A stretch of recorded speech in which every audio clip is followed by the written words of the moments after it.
Inihikayat ko po ating mga barangay officials, mag-ayos-ayos naman po tayo. Akala nyo, hindi ko alam.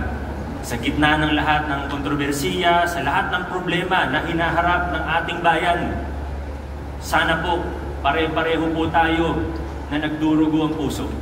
Sana po, pare-pareho tayo na naghahangad, na inaasam-asam natin ang isang mas maayos na Pilipinas.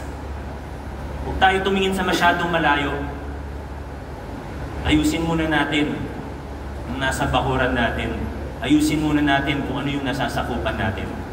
Inihikayat ko po ating mga barangay officials, mag-ayos-ayos naman po tayo.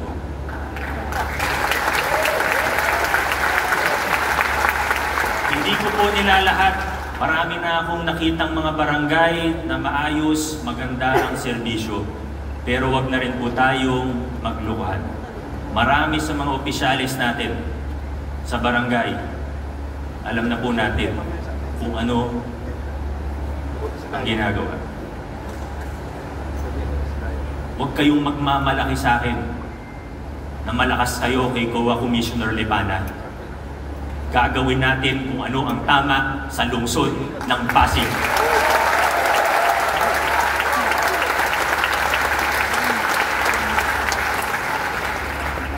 Akala nyo, hindi ko alam. Mga sinasabi ng iba, sagot ako ni Commissioner dahil yung tao niya, siya yung nagpa-finance. Huwag na tayong magtumpik-tumpik pa, yung anak niya nagpa-finance sa mga barangay at sa SKs. Enough is enough. We will stand up for what is right in the city of Pasig.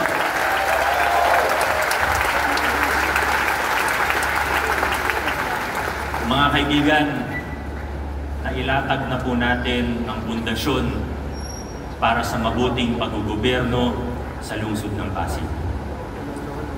Now the question is, how fast and how far can we go?